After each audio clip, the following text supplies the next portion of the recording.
Aleluias. Santo, santo, santo és o Senhor Jesus. Aleluias. Glória a Deus. Louvado seja o nome do Senhor Jesus. Para sempre seja louvado. A paz do Senhor, Valerinha. Bom dia. Shalom, shalom, povo de Deus. Louvado seja o nome do Senhor Jesus. Já vai entrando, compartilhando desta live, né? E abrindo a tua Bíblia do Evangelho de Mateus, capítulo de número 21. Hoje, 21 de janeiro de 2025. Tá acabando, gente. O primeiro mês já está indo. Deixa eu compartilhar também a live. Você compartilha aí. Eu compartilho aqui, porque nem todos, né, estão recebendo as nossas notificações, mas não é por isso que nós deixaremos de estar aqui anunciando a palavra de Deus, não é mesmo? Louvado seja o nome do Senhor Jesus. Aleluias. Deus Todo-Poderoso, Santo, Santo, Santo és o Senhor Jesus. Deixa eu mandar aqui para as pessoas que sempre estão assistindo, porque caso elas não tenham sido notificadas, nós já mandamos para ela. Shalom, shalom, Cris. Shalom, shalom, Roberta. A paz do Senhor Jesus. Bom dia, Fabrício. Deus abençoe vocês poderosamente. Encaminha a live e abre a tua Bíblia no Evangelho de Mateus, no seu capítulo de número 21. Amém? Mais um dia para a honra e para a glória do nosso Senhor Jesus.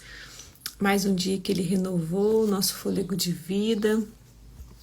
Mais um dia em que Ele nos permitiu acordar, né? Vamos agradecer a Ele por este dia que Ele nos concedeu. Amém? Aleluia, Jesus. Louvado seja o nome do Senhor Jesus. Aleluia. Vamos orar para nós darmos início à nossa live. E aí, depois se alguém for entrando, né, nós vamos dar início mesmo assim, tá bom? Querido Deus, eterno Pai, na autoridade do nome de Jesus, eu me coloco aqui diante de Ti. Eu quero desde já apresentar a vida de cada uma dessas pessoas que aqui estão, daquelas que ainda vão entrar e até mesmo daquelas, Pai, que irão assistir posteriormente. Que o Senhor venha alcançar cada uma delas, Pai, nesta hora. Que o Senhor venha remover, Papai, delas tudo aquilo que tem impedido a palavra do Senhor de semear. Que o coração de cada um dos Teus filhos, Pai, que porventura ainda esteja endurecido, que o Senhor venha preparar esta terra, que o Senhor venha quebrantar este coração, prepara para a semente semeada, Pai, e poder germinar, florescer, dar frutos, Pai, frutos que Te agradam, porque as árvores são conhecidas pelos Teus frutos, e nós queremos, Pai, dar frutos que Te agradam, frutos que edificam, frutos, Pai, que nos torna cada dia mais igual a Ti. Eu convido a doce e amorosa presença do meu amigo Espírito Santo. Fique à vontade, o controle da minha vida, de todos os que estão aqui, pertence a Ti. O controle desta live também é Teu, Espírito Santo. Conduza todas as coisas, conduza a ministração, conduza cada palavra, desça com a revelação direta do trono de Deus, como um pergaminho, venha descer sobre nós nesta manhã. Estamos aqui declarando, Pai, com nosso amor, nossa gratidão, Pai, com o sacrifício do nosso tempo, declarando que a nossa prioridade é o Senhor, que o Senhor é a primazia da nossa vida, e mediante este sacrifício, mediante, Pai, nosso posicionamento, mediante, Pai, estarmos aqui diante de Ti, clamamos para que o Senhor venha de uma forma sobrenatural e avassaladora derramar sobre nós, Pai, a unção de sabedoria, de conhecimento, de entendimento, para absorvermos, entendermos, Pai, guardarmos e praticarmos tudo aquilo pelo qual o Senhor nos instrui na Tua palavra. Assim eu oro, Pai, e já Te agradeço por tudo, em nome de Jesus. Amém? Amém, Jesus. Gente, eu tomei um banho gelado e eu estou com calor, em nome de Jesus. Mas mesmo assim eu vou tomar chá. Amém? Rogério, bom dia, Pai do nosso Senhor Jesus Cristo. Vamos dar início então à nossa leitura. Mateus capítulo 21. Hoje eu também não posso demorar porque eu tenho um compromisso, né? Então nós vamos fazer uma leitura e breve, tá bom? Vamos lá. Diz assim a palavra do Senhor. Quando já se aproximavam de Jerusalém, Jesus e seus discípulos chegaram a Betfagé, no Monte das Oliveiras. Jesus enviou na frente 2 discípulos. Vão àquele povoado adiante, disse ele. Assim que entrarem, verão uma jumenta amarrada, com seu jumentinho ao lado. Desamarrem os animais e tragam-nos para mim. Se alguém lhes perguntar o que estão fazendo, diga apenas, o Senhor precisa deles, e de imediato a pessoa deixará que você os levem. Vamos parar aqui rapidinho, que o Espírito Santo me fez lembrar que eu não fiz algo pelo qual ele me deu comando para fazer todos os dias.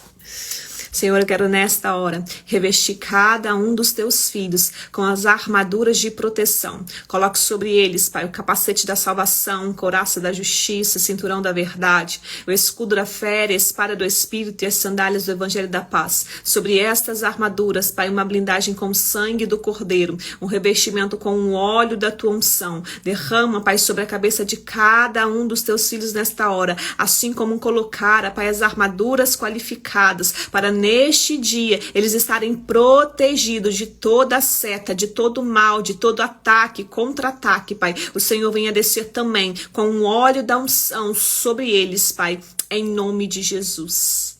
Amém? Amém. Aleluias. Obrigada, Espírito Santo. Então, vou começar, tá? De novo aqui.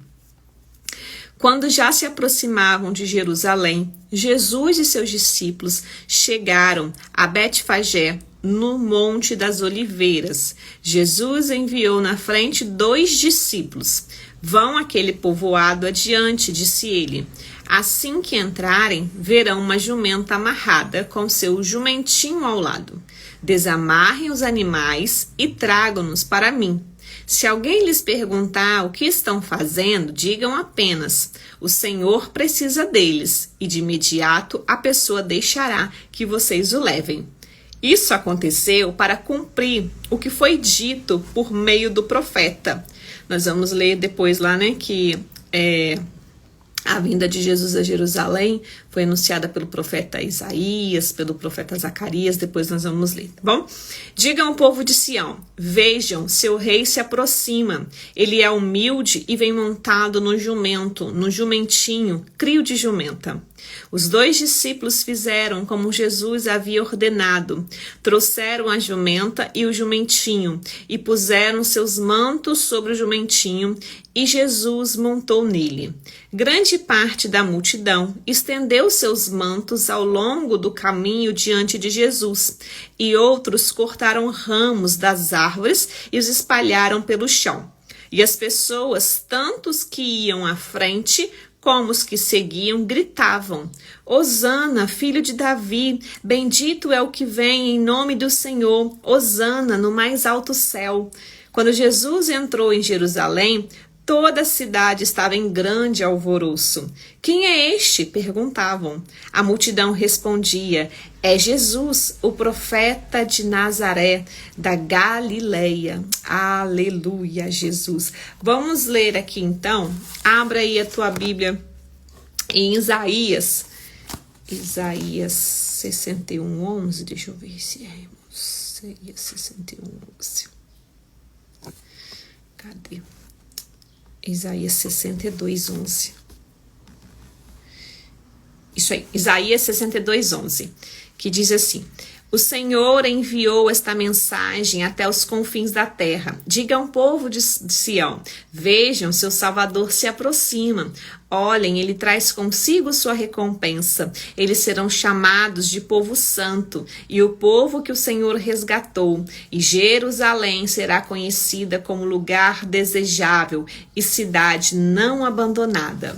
E aí nós vamos ter também Zacarias 9.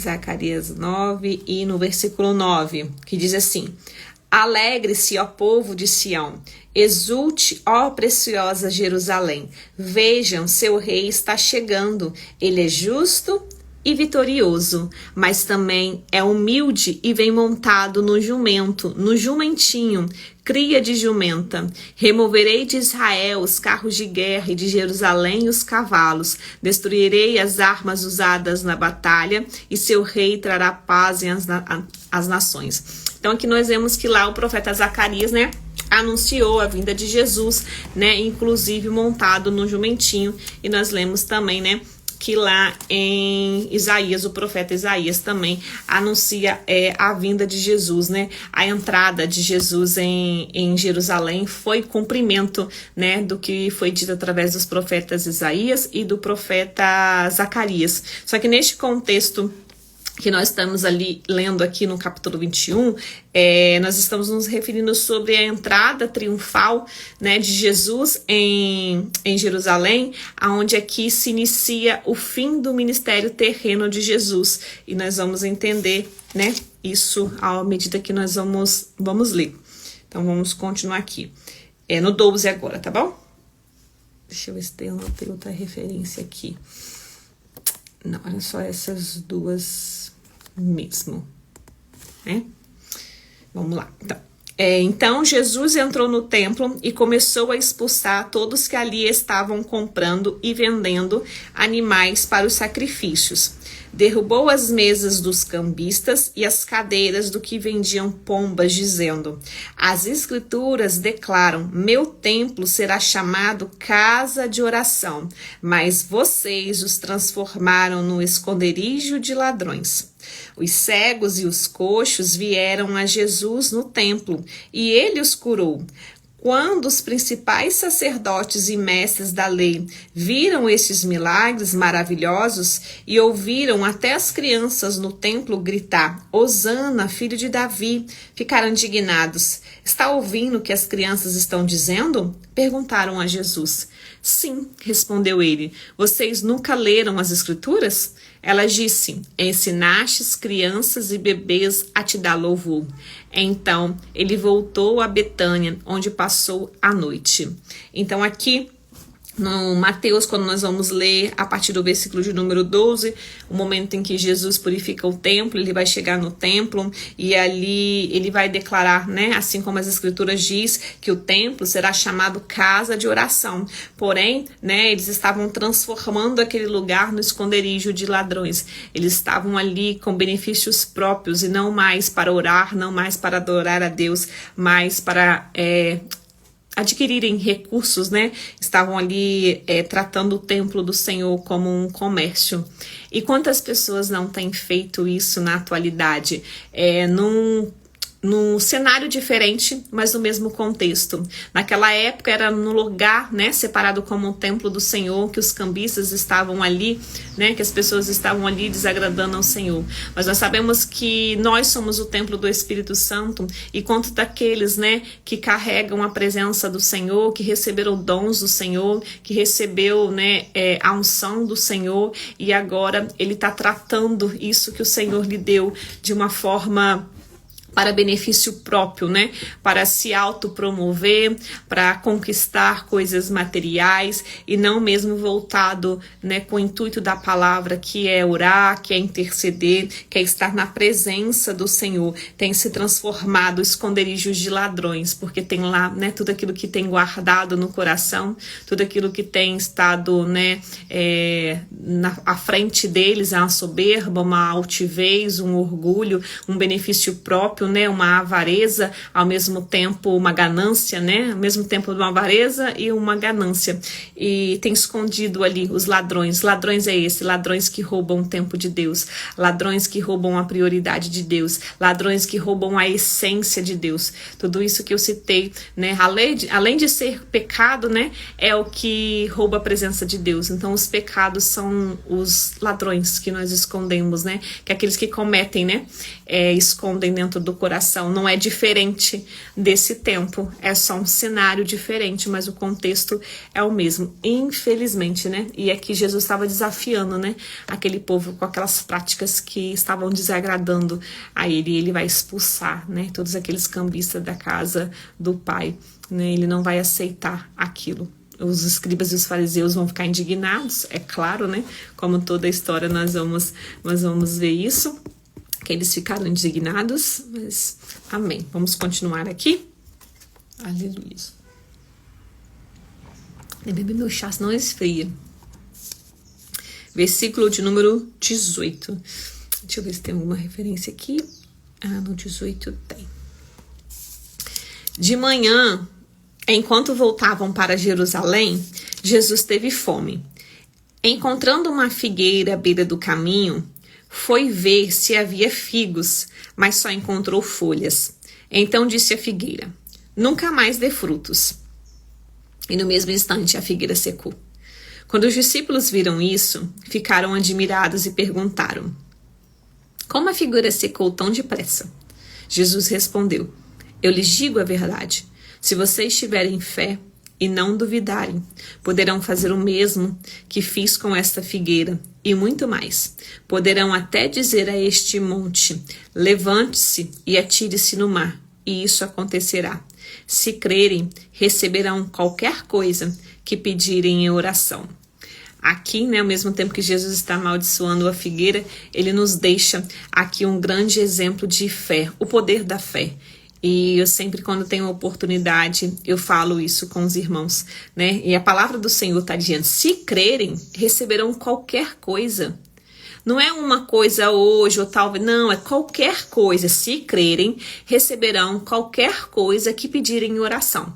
Claro que esse pedido em oração deve estar em concordância e alinhado com a boa, perfeita e agradável vontade do Senhor para a nossa vida. Porque se pedirmos algo que vai nos afastar da presença dele, se pedirmos algo que vai nos tirar do direcionamento que ele nos deu, logo, né, ele não vai nos conceder. Mas qualquer coisa que pedirmos, né, nós receberemos tudo aquilo que pedirmos em oração. O Senhor nos dará, né? Então, é um ensinamento que ele nos deixa aqui também nessa parábola. Mas deixa eu abrir aqui outra referência, quando o Senhor sempre está comparando Israel a uma figueira, assim como ele fez aqui nesse contexto, lá em Jeremias, vamos ver aqui, Jeremias 8, você abre a tua Bíblia aí em Jeremias 8, versículo 13, deixa eu ver se Jeremias 8, 13, cadê? Vamos ver. Diz assim: certamente os consumirei, não haverá mais colheitas de figos nem de uvas, suas árvores frutíferas morrerão, tudo o que lhes dei em breve acabará. Eu, o Senhor, falei. Então o povo dirá: por que devemos ficar parados esperando? Venham, vamos para as cidades fortificadas e morramos ali, pois o Senhor, nosso Deus, decretou nossa destruição. E não nos deu um cálice de veneno para beber, pois pecamos contra o Senhor. Esperávamos paz, mas ela não veio. Esperávamos tempo de cura, mas só encontramos terror. Desde a terra de Dan ao norte pode-se ouvir o bufar dos cavalos de guerra dos inimigos. O relinchar de seus garanhões faz a terra tremer. Vem para devorar a terra e tudo que nela há. Tanto as cidades como seus habitantes, enviarei essas tropas inimigas entre vocês. Serpentes venenosas que ninguém consegue encantar. Elas os morderão e vocês morrerão. Eu, o Senhor, falei. Então aqui no 13 nós lemos, né, como Jesus desde o início ele compara Israel com uma figueira. Ele faz essa referência da figueira, né, simbolizando o julgamento que estava por vir em Israel. Ele fez isso aqui em Jeremias, isso que ele estava representando aqui também, tá bom? Vamos continuar aqui, então. E a lição de fé, né, que eu já falei aqui com vocês. Vamos agora no versículo 23, né? 23... 21, 23, isso aí. 21, 23. Quando Jesus voltou ao templo e começou a ensinar, os principais sacerdotes e líderes do povo vieram até ele e perguntaram: com que autoridade você faz essas coisas? Quem lhe deu esse direito? Jesus respondeu: eu lhes direi com que autoridade faço essas coisas se vocês responderem uma pergunta. A autoridade de João para batizar vinha do céu ou era apenas humana? Eles discutiram a questão entre si. Se dissermos que vinha do céu, ele perguntará por que não cremos em João. Mas se dissermos que era apenas humano, seremos atacados pela multidão, pois todos pensam que João era um profeta. Isso aqui eram os sacerdotes, os líderes do povo, que estavam dizendo, Eles pensam que João era profeta, mas verdadeiramente ele era. Por fim, responderam a Jesus: não sabemos. E Jesus replicou: então eu também não direi com que autoridade faço essas coisas. Deixa eu repetir aqui, que a palavra vai dizer bem assim: por fim responderemos a Jesus, não sabemos. Então, aqueles sacerdotes, aqueles líderes, eles vão responder que eles não sabiam, porque se eles dissessem que eles crescem que João Batista, a autoridade dele vinha, para batizar vinha do céu, ele iria questionar por que então eles não acreditaram em João Batista. Se eles respondessem que eles não acreditavam, aquela multidão toda ia atacar eles, então eles preferiram responder: não sabemos.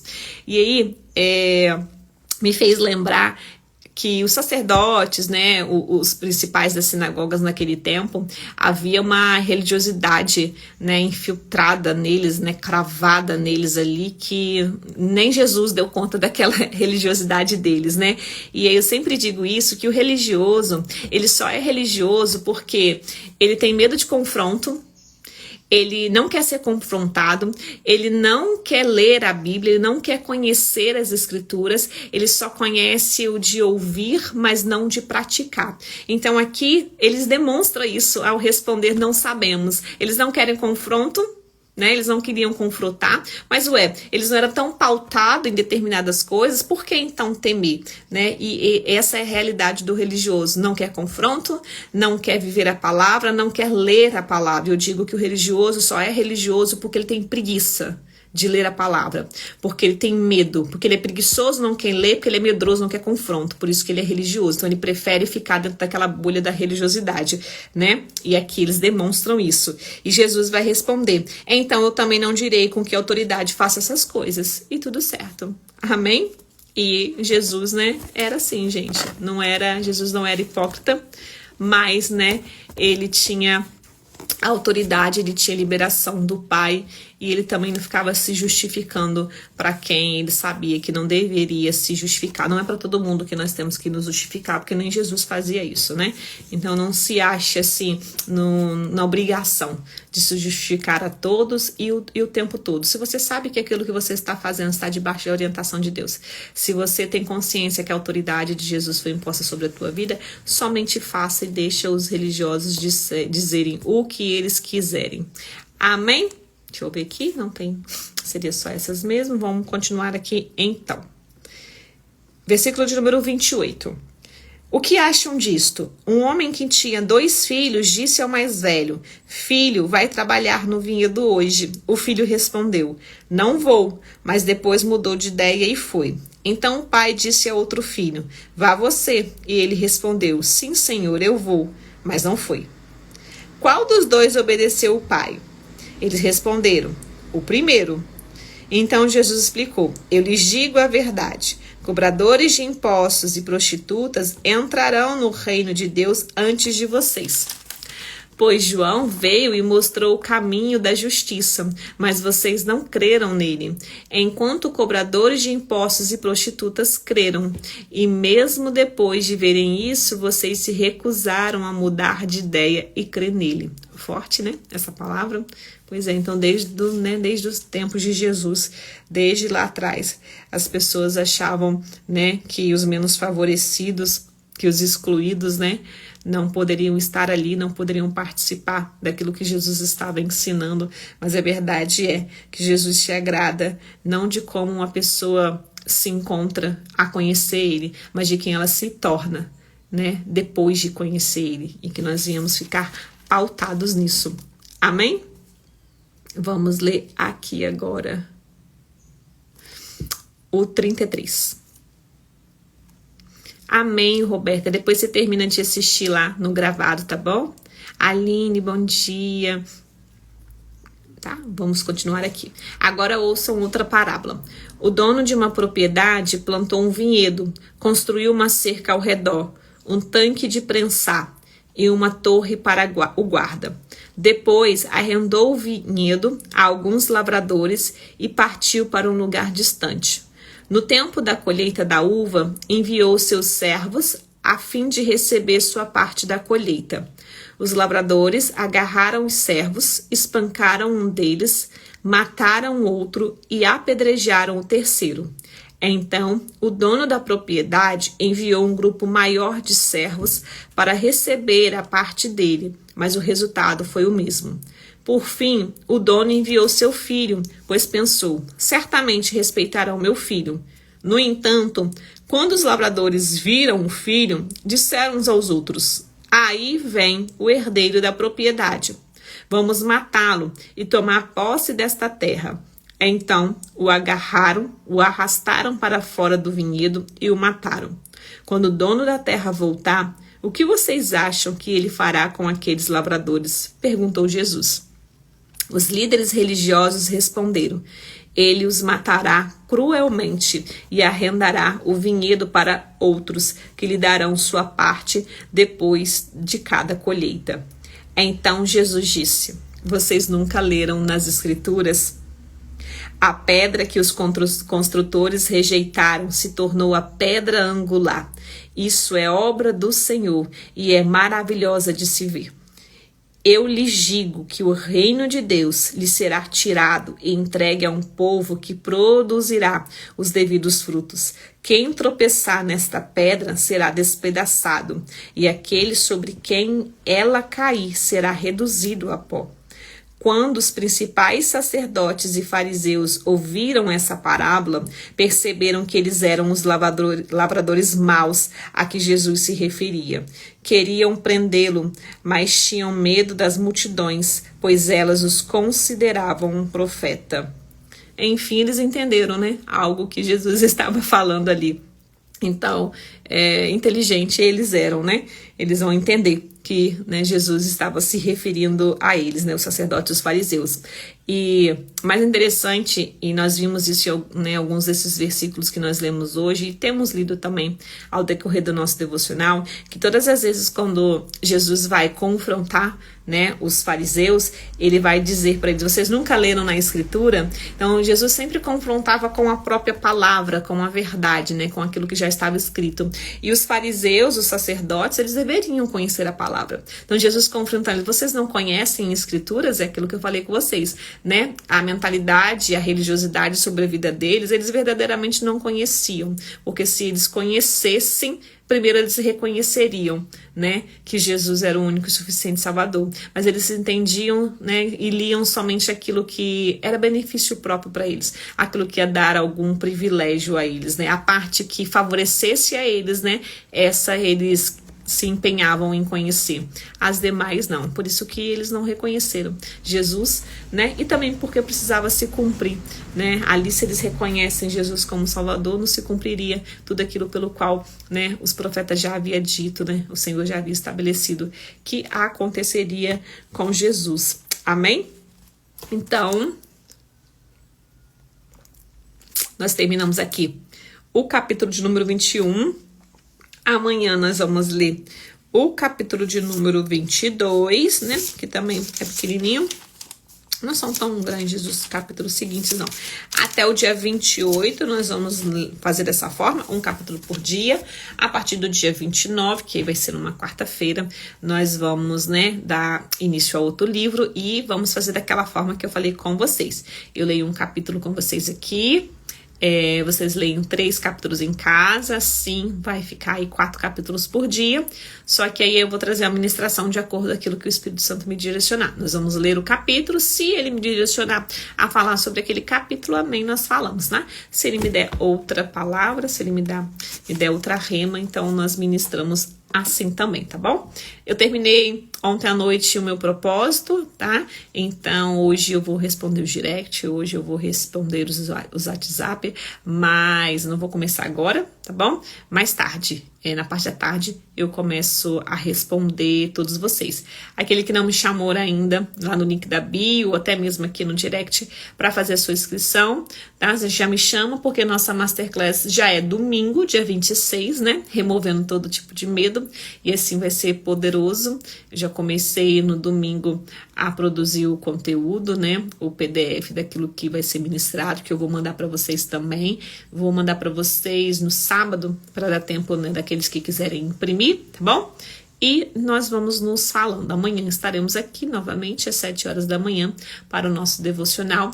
Depois vocês vão lá que algumas lives eu consegui colocar no YouTube, tá bom? Eu vou excluir as que estão lá no YouTube, eu vou excluir aqui do Instagram. Então, se você não achar aqui no Insta, você vai lá no meu canal do YouTube e vou planejar aqui para nós já fazermos, né? Que eu já consigo fazer as lives pelo canal do YouTube. Então, eu vou planejar aqui com vocês, ver se no sábado nós conseguimos fazer uma live por lá. Amém? Deus abençoe poderosamente seu dia, sua vida. Que o Senhor venha te surpreender, que as bênçãos que Ele derramou sobre a tua vida você possa acessar, que você tenha um dia de paz, de alegria, em nome de Jesus. Fiquem todos na paz de nosso Senhor Jesus Cristo.